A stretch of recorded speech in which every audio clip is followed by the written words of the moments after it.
Hello everyone.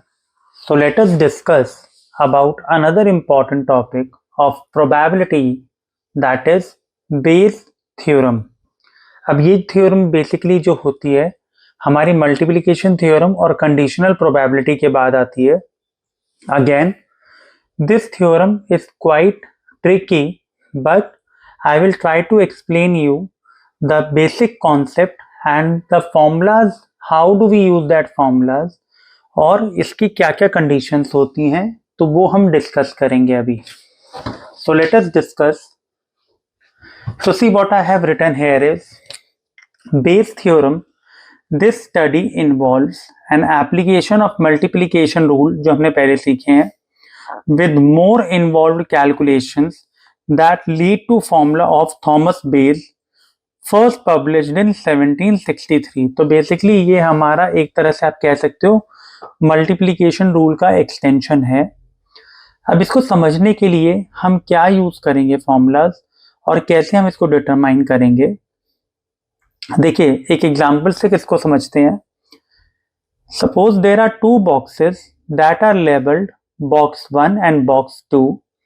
Box 1 contains 4 black balls and 3 white balls. तो मतलब दो बॉक्सेस हैं, बॉक्स 1 एंड बॉक्स 2. बॉक्स 1 में 4 ब्लैक बॉल्स हैं और 3 वाइट बॉल्स हैं. Box 2 contains 6 black balls and 5 white balls. तो ये हमें कंडीशंस और ये हमें गिवन है कि इसके अंदर क्या क्या है, बॉक्स 1 एंड बॉक्स 2. अब हमें करना क्या है, लेट्स से दो बॉक्सेस हैं, बॉक्स 1 एंड बॉक्स 2. तो मैंने क्या एज्यूम किया, अब हम यहाँ एज्यूम करेंगे एक होगा A1, ठीक है, 1 would be A1, A2 and E. तो ये क्या होंगे ये देखिए. Let A1 be the event that box 1 is selected, A2 be the event that box 2 is selected and E be the event that a black ball is drawn. तो क्या हुआ basically, तो हमें बॉक्स 1, बॉक्स 2 और black ball के बारे में बोल रहा है. तो अब हमें ये सिलेक्ट करना होगा कि जो हमने ब्लैक बॉल चूज करी है क्या वो बॉक्स 1 से करी है या बॉक्स 2 से करी है. तो अब ऐसी कभी कंडीशन आ जाएगी तो हम क्या करेंगे, मैंने एज्यूम किया let A1 be the event that box 1 is selected, let A2 be the event box 2 is selected and let E be the event that a black ball is drawn. तो कभी हमें जैसे इस तरह से कंडीशंस गिवन होंगी कि दो बॉक्सेस हैं, आपको बताना है कि किस में से हमने कुछ चूज करी होगी. अब यहाँ पर ब्लैक बॉल के बारे में बोल रहा है, हो सकता है ऐसे वो व्हाइट बॉल के बारे में भी बोले. तो बेसिकली एक तरह से कॉमन वाला एक पॉइंट हो गया कि हमने ब्लैक बॉल भी चूज करी और कौन से बॉक्स से चूज करी. तो सी अब यहाँ पर हम दो प्रोबेबिलिटीज कैलकुलेट कर सकते हैं. लेट्स से फर्स्ट एग्जांपल जो मैंने इसके अंदर लिया, what is the probability of selecting box 1 then a black ball is drawn. तो कहने का मतलब क्या हुआ भाई, क्या प्रोबेबिलिटी है कि हमने बॉक्स 1 को सिलेक्ट किया होगा फिर हमने ब्लैक बॉल ड्रॉ करी होगी. तो इसका फॉर्मूला देखिए, ये प्रोबेबिलिटी ऑफ A1 क्यों, क्योंकि A1 हमारा बॉक्स 1 है एंड ई हमारा इवेंट है जिसके बारे में हम ब्लैक बॉल के बारे में बात कर रहे हैं. तो वो कह रहा है कि बॉक्स 1 से हमने सेलेक्ट किया और ब्लैक बॉल इज ड्रॉन, तो मतलब दोनों होना चाहिए. तो A1 हमने किसके लिए लिया, बॉक्स 1 के लिए, और E हमारा ब्लैक बॉल का इवेंट था तो हमने कॉमन के लिए इंटरसेक्शन लगाया A1 इंटरसेक्शन E. तो इसका फॉर्मूला क्या है, probability of A1 that is box 1 into probability of E means black ball upon A1. A1 means A1 में टोटल बॉल्स कितनी हैं. तो अगर मुझे इसका आंसर निकालना होगा तो मैं कैसे निकालूंगा, what is the probability of A1. तो देखिए हमारे पास दो बॉक्सेस हैं A1 एंड A2, तो दोनों में से कौन से बॉक्स को सिलेक्ट करना है. तो दो बॉक्स हैं तो इसमें हमें क्या करना पड़ेगा, हमारी प्रोबेबिलिटी क्या होगी, एक बॉक्स को सिलेक्ट करने की हाफ 1/2, क्योंकि दो में से एक बॉक्स सिलेक्ट करना है, इनटू अब बॉक्स 1 के अंदर आप बॉल चेक कीजिए कितनी है, 4 + 3 तो 7 बॉल्स हो गई. तो ब्लैक बॉल चूज करने की क्या प्रोबेबिलिटी होगी, 4/7. I hope it is clear to you. 4 black balls हैं, हमें आ इवेंट E है तो इसलिए हमने E ऊपर लिखा ब्लैक बॉल का अपॉन A1 में टोटल कितनी बॉल्स हैं, ठीक है. तो हमने इसको सॉल्व किया तो ये हमारा आंसर आ गया 2/7. तो कॉमन हमारे को क्या चाहिए था, box 1 and black ball. Similarly what is the probability of selecting box 2 and a black ball is drawn. तो अब हमें कह रहा है कि सबसे पहले हमें प्रोबेबिलिटी सिलेक्ट करनी है कि बॉक्स 2 की प्रोबेबिलिटी क्या होगी। तो सेम प्रोबेबिलिटी जैसे हमने A1 इंटरसेक्शन E किया था, तो हम यहाँ पर करेंगे A2 intersection E equals to, अब प्रोबेबिलिटी ऑफ A2 हो जाएगा into probability of an event, event here is again black ball upon total A2। तो इसमें कैसे आएगा, देखिए बॉक्स की सिलेक्ट करने की प्रोबेबिलिटी तो हाफ ही होगी क्योंकि 2 बॉक्स हैं, इनटू अब सेकंड बॉक्स में चेक कीजिए 6 black ball and 5 white balls. तो कहने का मतलब क्या हुआ, इसका हो जाएगा 6/11, क्योंकि ब्लैक बॉल आने के क्या इवेंट है यहाँ पर सेकंड वाले में, क्या प्रोबेबिलिटी है 6 आउट ऑफ 11 बॉक्स। तो इसका आंसर कितना आ जाएगा हमारा 3/11। तो I hope it is clear to you. लिखते कैसे हैं बस ये आपको याद रखना है। अब कुछ लोग इसमें कंफ्यूज हो जाते हैं, E1/A1 कैसे आ गया, ये तो प्रोबेबिलिटी ऑफ एन इवेंट है आउट ऑफ बॉक्स 1, तो ये इसका मतलब हुआ। ठीक है, अब हमने पहले वाले केसेस में क्या डिस्कस किया, हमने बॉक्स कौन सा सिलेक्ट किया, तो इसलिए हमने पहले A1 A2 इस तरीके से लिखा था, फिर ब्लैक बॉल का था तो ब्लैक बॉल के लिए हमने ई इवेंट डिस्क्राइब किया था। अब आ जाइए केस 2 में। अब वो बोल रहा है if a box is selected at random, हमने कोई भी बॉक्स सेलेक्ट कर लिया, वो 1 और 2 नहीं कह रहा, and a ball is drawn, what is the probability that a black ball is drawn. तो कहने का मतलब ये है भाई, अब हमने कोई भी बॉक्स सेलेक्ट किया तो क्या प्रोबेबिलिटी कि दोनों में ब्लैक बॉल ही आएगी, चाहे कोई भी बॉक्स सेलेक्ट करो और आपको क्या मिलेगी, ब्लैक बॉल। तो इसका क्या होगा, देखिए probability of an event, event हमारा क्या पर है, क्या है यहाँ पर ब्लैक बॉल। ठीक है, या तो वो ए में से आए या बी में से आए। तो देखिए ये बॉक्स 1 हो गया और ये बॉक्स 2 हो गया, जो हमने ऊपर अलग अलग लिखा था, ये रहा बॉक्स 1, ये रहा बॉक्स 2। तो ये इसका एक तरह से क्या हो गया, हमने कहा बॉक्स कोई भी सिलेक्ट करो, चाहे 1 करो चाहे 2 करो, बस प्रोबेबिलिटी क्या है कि बॉल ब्लैक आनी चाहिए। तो हमने दोनों को प्लस कर दिया कि दोनों में से कोई भी सिलेक्ट करो, बट उस बॉक्स में बॉल कौन सी आनी चाहिए, ब्लैक। तो अगर मैं चेक करूं तो हम इसका फॉर्मूला आगे भी इलैबोरेट करके लिखेंगे, तो मैंने इन दोनों को प्लस करके दिखा दिया, लेकिन इसका बड़ा फॉर्मूला क्या था, तो हम इसको कैसे लिख सकते हैं, ऐसे भी लिख सकते हैं, probability of A1 probability of E/A1 plus probability of A2 into probability of E/A2, ये भी कर सकते हैं हम इसमें। बट अब ये इसका मेन फॉर्मूला होगा तो ये, लेकिन हम बुक्स में चेक करेंगे और जब हम अपना क्वेश्चन करेंगे तो हम इसको ऐसे लिखेंगे। तो ये हमने ये फॉर्मूला डिराइव कहाँ से हुआ, यहाँ से डिराइव हुआ। यहाँ पर हमने बोला कि बॉक्स कोई भी सिलेक्ट कर लो, तो चाहे A1 करो चाहे A2 बॉक्स सिलेक्ट करो। तो ये तो हमने सॉल्व करा ही हुआ है। A1 इंटरसेक्शन E का आंसर कितना आ रहा है, 2/7, और इसका कितना आ रहा था 3/11। तो इसका आंसर हमारा कितना हो जाएगा, सॉरी प्लस करना है, तो 2/7, तो एलसीएम लेके सॉल्व करेंगे तो आपका आंसर इसमें टोटल आएगा 43/77, क्योंकि दोनों के बीच में साइन है। तो 2/7 इसका था, 3/11 था इसका था, तो आप एलसीएम से सॉल्व करेंगे तो आगे आ गया 43/77। I hope it is clear to you, क्योंकि यहाँ पर बॉक्स 1 बॉक्स 2 नहीं बोल रहा, कह रहा है कोई भी बॉक्स सेलेक्ट करो। अब आ जाइए केस 3 पर। Suppose a black ball has been drawn, what is the probability that a black ball came from box 1। देखिए हर केस अलग है। ऊपर हमें पहले बोल रहा था बॉक्स 1 सेलेक्ट करो, उसमें से ब्लैक बॉल ड्रॉ करो। केस 2 में बोल रहा है कोई भी बॉक्स हो लेकिन बॉल ब्लैक होनी चाहिए। ठीक है, केस 3 में बोल रहा है ब्लैक बॉल हमने ड्रॉ कर ली, हमने ब्लैक बॉल ही निकाली है, व्हाट इज द प्रोबेबिलिटी कि वो बॉक्स 1 से आई होगी। तो देखिए कहने का मतलब क्या है, अब यहां पर देखिए A1 हमारा क्या था, बॉक्स 1, तो यहां पर क्या लिखा, probability of A1 upon probability of E। What is E here, E means black ball given, जैसे हमने पढ़ा था ना पिछले वाले में भी कि अपॉन में हमेशा क्या आता है, जो गिवन हो, हमें जोन सी प्रोबेबिलिटी हमें नोन हो, तो ये हमें नोन है कि ब्लैक बॉल आ गई, तो ये डिनोमिनेटर में आ गया। लेकिन वो A1 से आई है तो वो कहाँ आ गया, न्यूमरेटर में, जैसे मैंने आपको कंडीशनल और मल्टीप्लीकेशन में बताया था। तो इसका फॉर्मूला क्या होगा कि भाई ये जो नोन वाला है ये नीचे हो गया कि ब्लैक बॉल आ गई है, अब वो आई किस में से, A1 और इंटरसेक्शन E, तो ये हमें इसके अंदर सॉल्व करना पड़ेगा।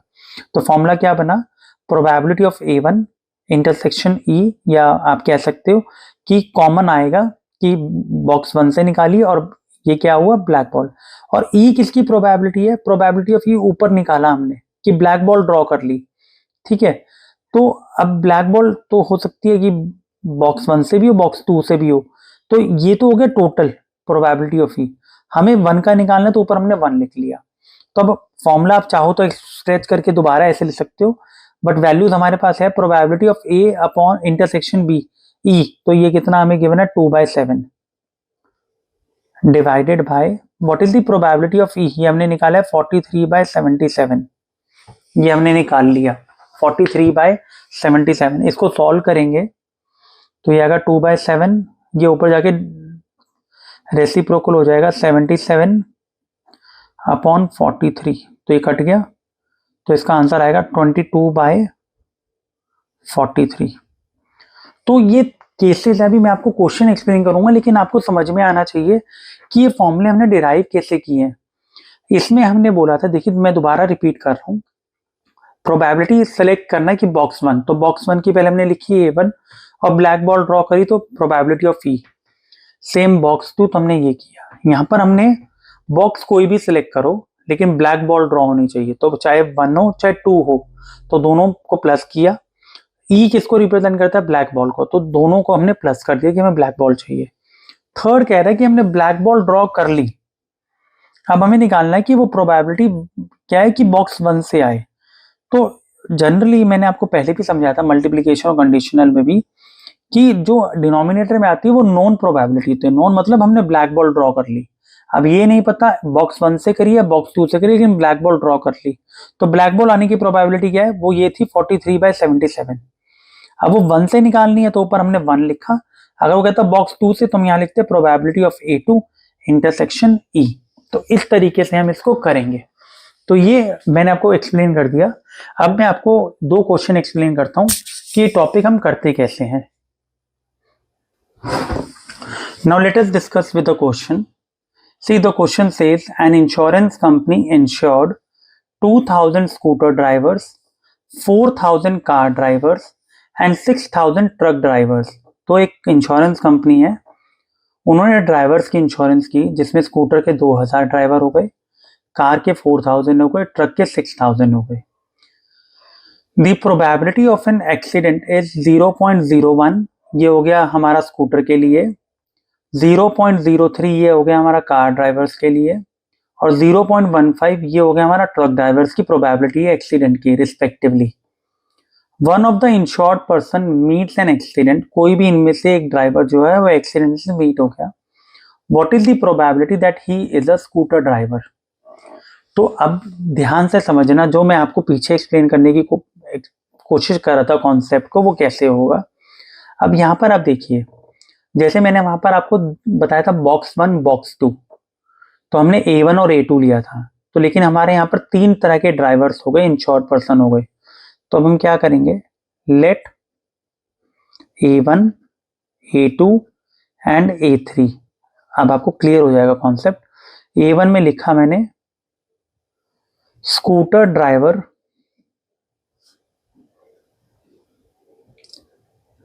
इज एन इंश्योर्ड पर्सन, मैंने बोला हमने स्कूटर ड्राइवर को मान लिया कि वो इंश्योर्ड पर्सन है, A1 इवेंट हो गया हमारा। देन A2 में मैंने बोला car driver is an insured person, and last मैंने बोला truck driver is an insured person.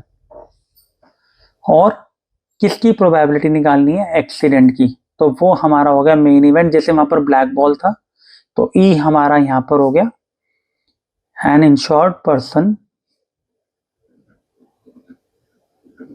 An insured person meets an accident. तो जहां पर वहां पर था ब्लैक बॉल, तो वो हमने ई लिखा, तो हमने यहाँ पर भी हम लिख दिया एक्सीडेंट हुआ, तो हमारा ई है। ये 3 तरह के हमारे पास चॉइसेस थे जो हमारे इवेंट्स आप कह सकते हो, scooter driver, car driver and truck driver. Now let us see how to find out. जैसे हमने वहां पर बहुत सारे फॉर्मूले डिस्कस किए थे, तो सबसे पहले हमें चाहिए प्रोबेबिलिटी ऑफ A1। अब यहां देखिए आप, A1 का मतलब क्या है कि जो एक्सीडेंट हुआ तो स्कूटर ड्राइवर की क्या प्रोबेबिलिटी है? ये तो प्रोबेबिलिटी ऑफ एक्सीडेंट है, ठीक है। तो अब चेक कीजिए,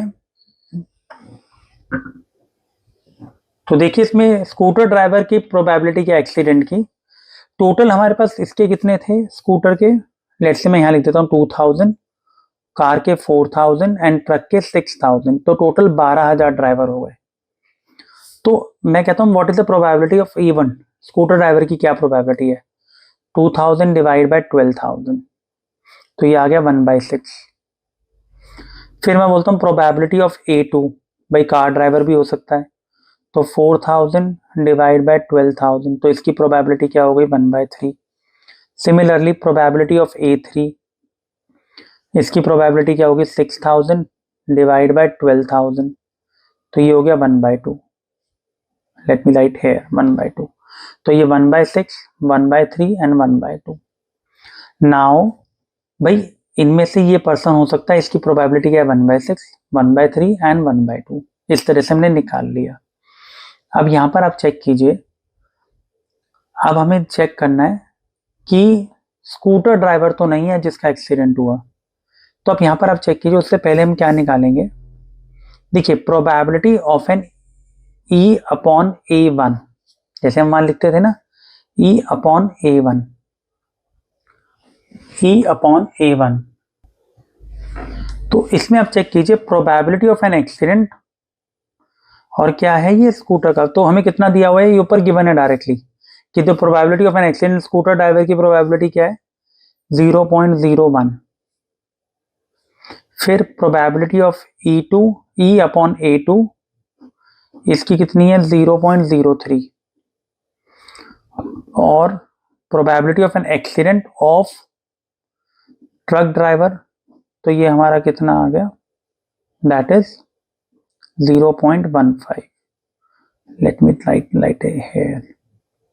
अब ये हमारा, ये हमें वैल्यूज गिवन है क्योंकि हमारा फॉर्मूले में ये यूज होंगी। अब हमें क्या करना है, अब देखिए हमें निकालना क्या है मेन पॉइंट, अब हमें निकालना है the probability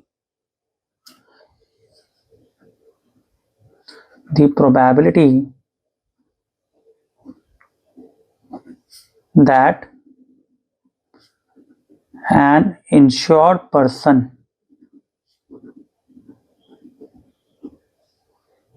is a scooter driver। अब ध्यान से समझिएगा, जो मैंने आपको पीछे एक पॉइंट बताया था, थर्ड लास्ट पॉइंट, कि भाई अब हमें पता है कि एक्सीडेंट हो गया, तो अब क्या निकालेंगे, प्रोबेबिलिटी ऑफ जो नॉन इवेंट होता है, क्या हो गया एक्सीडेंट हो गया, तो ई आ गया नीचे एक्सीडेंट। अब मुझे चेक करना है कि वो स्कूटर ड्राइवर था, तो स्कूटर ड्राइवर हमारा क्या है A1, तो यहाँ पर ऊपर क्या आएगा A1, तो प्रोबेबिलिटी ऑफ A1 कि वो स्कूटर ड्राइवर था जो एक्सीडेंट से मीट हो गया। तो I hope it is clear to you, ठीक है। तो probability of A1 upon E, ये आपको समझ में आ गया, accident is non event here और वो स्कूटर ड्राइवर से हुआ, तो अपने ऊपर A1 लिख दिया। तो अभी आपको पता था, ये फॉर्मूला हमने पीछे भी डिस्कस किया था, तो हमने इसको कैसे लिखा था, probability of A1 intersection E upon probability of E। Let me show you, जैसे हमने ये डिस्कस किया था कि यहाँ पर ये E है, ऊपर A1 है, तो फॉर्मूला क्या लिखा था, probability of A1 intersection E divided by probability of E, और प्रोबेबिलिटी ऑफ E का फॉर्मूला क्या था, ये पूरा probability of A1 into probability of E upon A1 plus probability of A2 into probability of E upon A2, और हमारे case में third भी आ जाएगा, ठीक है। और A1 इंटरसेक्शन E का फॉर्मूला क्या था, probability of A1 into probability of E upon A1, ये सारा भी हमने वैल्यू निकाल ली है। तो let us put out the values, so we can put the values now. सबसे पहले हम इसका फॉर्मूला इलैबोरेट कर लेते हैं, जो मैंने अभी आपको समझाया भी।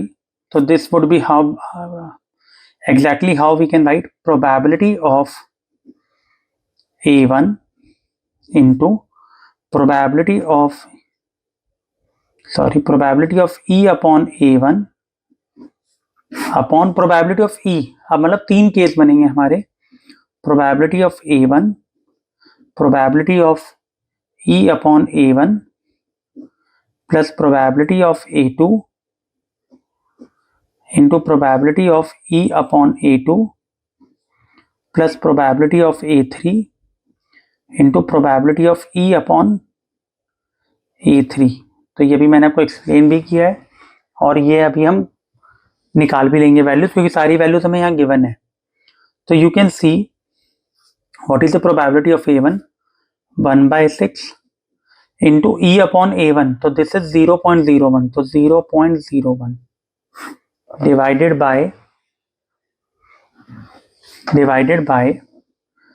सेम, ये तो ऊपर नीचे सेम आएगा 1/6 इंटू 0.01, फिर probability of A2 which is given to us 1/3 into E upon A2 that is 0.03 plus probability of this is 1/2 into E upon A3 that is 0.15। तो जब आप इसको पूरे को सॉल्व करेंगे with the help of calculator, तो आपको final answer जो मिलेगा वो मिलेगा 1/52। तो this is our final answer to calculate that accident जिसका हुआ है, that is the scooter driver जिसका एक्सीडेंट हुआ। तो प्लीज रिमेंबर, जब भी यहाँ पर एक्सीडेंट हो चुका है तो ये हमारा नॉन इवेंट है और हमें क्या चेक करना है कि वो स्कूटर से हुआ, तो हमने यहाँ पर A1 लिख दिया। अगर वो ऐसे बोलेगा कार ड्राइवर था तो A2 हो जाएगा, ट्रक ड्राइवर था तो A3 हो जाएगा। अब ये वाली चीज आपको और समझनी है कि ये बोल रहा है कि the probability of an accident, भाई स्कूटर से जो एक्सीडेंट की प्रोबेबिलिटी है वो क्या है, एक्सीडेंट अपॉन स्कूटर, तो 0.01। तो प्लीज रिमेंबर दिस थिंग। अब मैं आपको एक और क्वेश्चन करवा रहा हूँ which is very very important, but I hope इससे आपको most of the concept clear हो गया होगा। So let us start with another question. This question is very important और ये पहले एग्जाम्स में भी आया हुआ है। See, in a bolt factory, machine A, B and C manufacture respectively 25%, 35% and 40% of the total output of their, ठीक है, total output, ठीक है, full stop, of their output respectively 5%, 4% and 2% are known to be defective.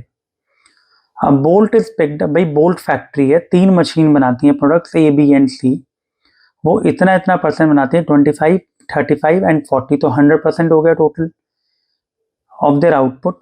और जो वो output बनाती हैं, A की जो मैन्युफैक्चरिंग डिफेक्ट है वो 5% है, B का 4% एंड C का 2%।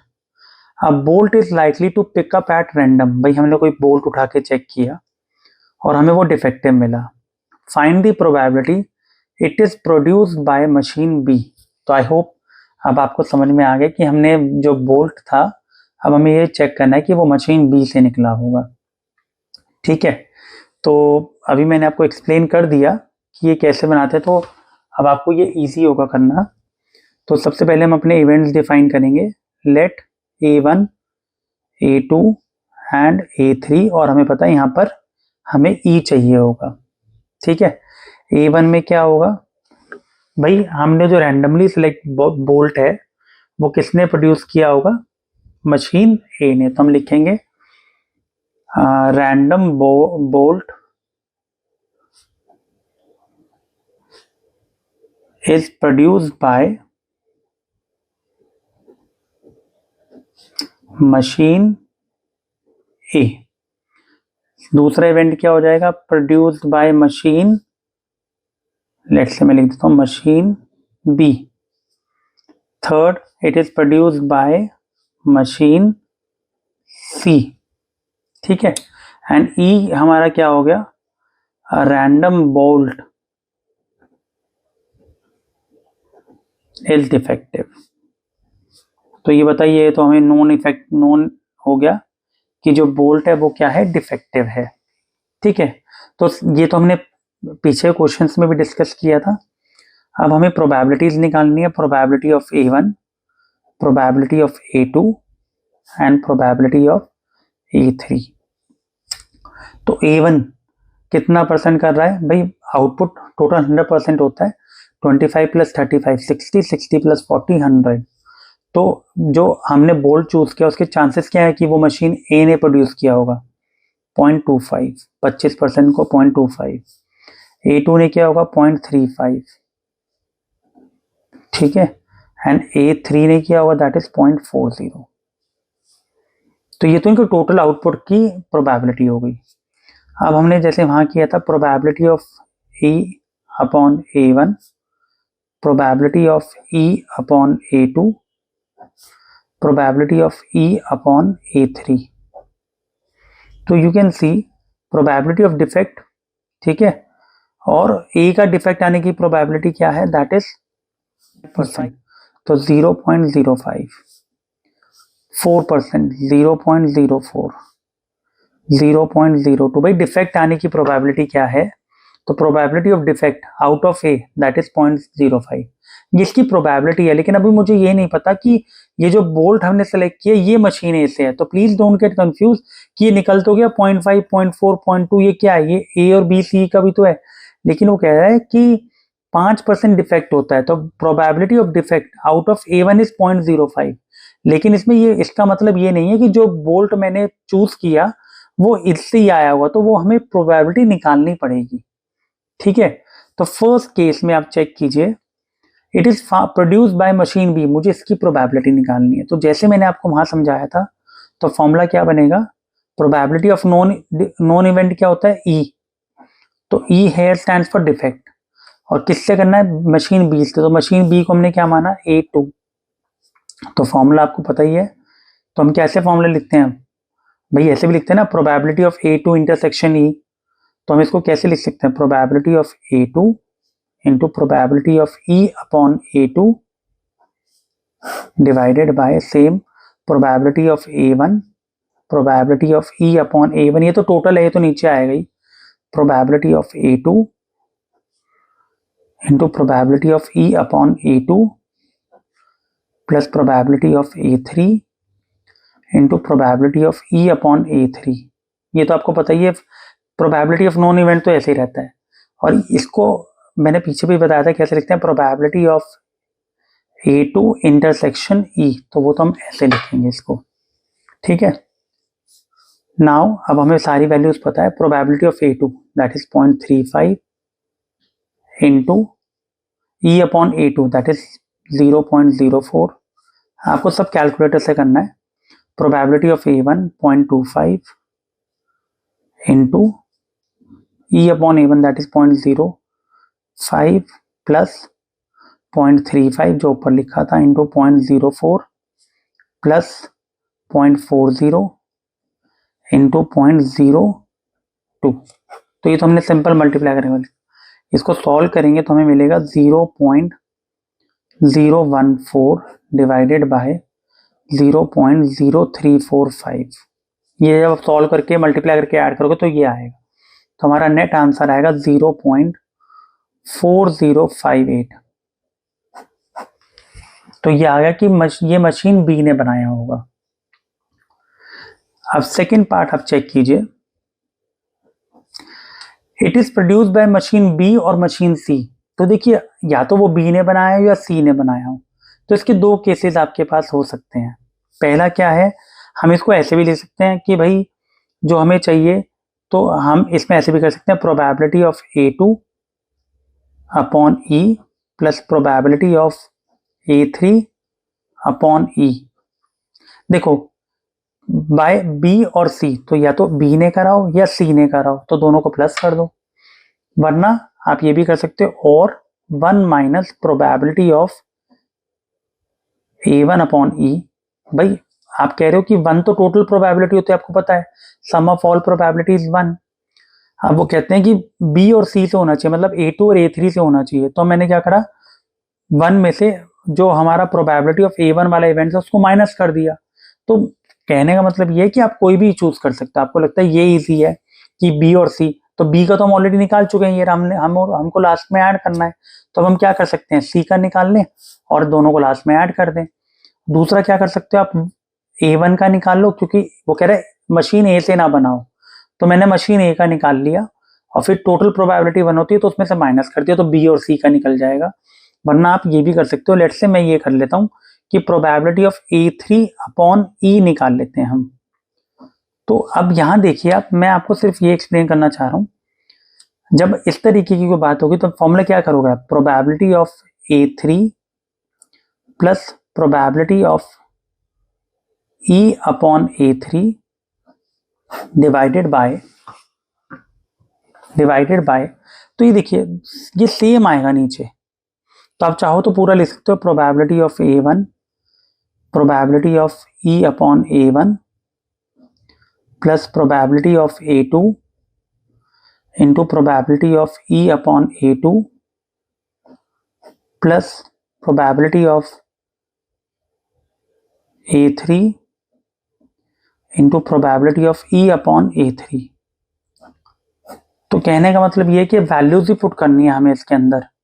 तो अब यहां पर आप चेक कीजिए, यू कैन चेक, इसकी वैल्यू हम पुट कर देते हैं ऊपर वाले की, ये जो डिनोमिनेटर है ये वाला पूरा, ये तो सेम ही आएगा, ये सारा मल्टीप्लाई, तो ये कितना आ रहा था 0.0345, ये तो मैंने ऊपर से यहीं से कॉपी कर दिया इसको सॉल्व करने का। इसको आप सॉल्व कर सकते हो, A3 की प्रोबेबिलिटी कितनी है 0.4 इंटू 0.02, ये आप कर सकते हो। तो इसको हम सॉल्व करेंगे तो कितना आएगा 0.4 इंटू 0.02, तो ये आएगा 0.008 डिवाइडेड बाय 0.0345। तो इसको आप डिवाइड करोगे 0.345, तो ये आपका आएगा, मैं आपको बताया था नेट आंसर आपका आएगा 0.2319। तो ये किसका आ गया, थर्ड मशीन का। वो कह रहा है जो पार्ट है वो या तो बी ने बनाया हो चाहे सी ने बनाया हो। तो अब आपको क्या करना पड़ेगा, मैंने बी का भी निकाल लिया और सी का भी निकाल लिया, तो अब हम इन दोनों को क्या कर देंगे, हम इनको ऐड कर देंगे। तो कैसे ऐड करेंगे, तो अब देखिए बी का कितना दिया हुआ है ऊपर 4058 प्लस 0.319, तो आप इसको ऐसे भी कर सकते हैं। तो ये निकालना है हमें रिक्वायर्ड, आप यहां पर लिख सकते हो रिक्वायर्ड प्रोबेबिलिटी। तो कैसे आएगा, या तो आप ये लिख के दिखा दो वो भी सही है इसकी जगह, वरना आप कैसे लिख सकते हो इसको 0.4058 ये वाली वैल्यू प्लस ये बी की थी, सी की कितनी आई 0.2319, ये ऐड कर दोगे तो आपको मिल जाएगा 0.6377। तो ये हमारी क्या होगी रिक्वायर्ड प्रोबेबिलिटी कि जो बोल्ट हमने सेलेक्ट किया है उसकी वो बी और सी दोनों में से किसी में से आया होगा तो उसकी प्रोबेबिलिटी ये होगी। और बी की इंडिविजुअल कितनी थी 0.4058 और सी की इंडिविजुअल कितनी थी 0.2319। ये वाला पॉइंट क्या कह रहा था कि ए बी और सी तीनों की प्रोबेबिलिटी कितनी होती है 1, सम ऑफ टोटल 1 होता है। अब वो कह रहे बी और सी से निकालो, तो आप ये भी कर सकते थे कि इसमें आप A1 की निकाल लो और A1 की निकालने के बाद 1 में से आप माइनस कर दो। तो जब सम ऑफ प्रोबेबिलिटी 1 है उसमें से आपने A1 का पार्ट माइनस कर दिया, तो मतलब किसका पार्ट बच जाएगा B और C का। तो मैंने ऐसे नहीं किया क्योंकि बुक में अगर आप चेक करोगे तो उसने 1 में से माइनस करके दिखाया है, लेकिन मुझे लगा कि जब हमने B का निकाल ही रखा है ऑलरेडी ऊपर और C का और बोल रहा था मुझे A1 का भी तो निकालना ही पड़ेगा, तो मैंने C का निकालने के बाद इसको हमने क्या कर दिया प्लस कर दिया। So this is the most important concept of you can say Bayes theorem. I hope this concept is clear to you. So please watch out for all videos of statistics and financial management. Thank you so much.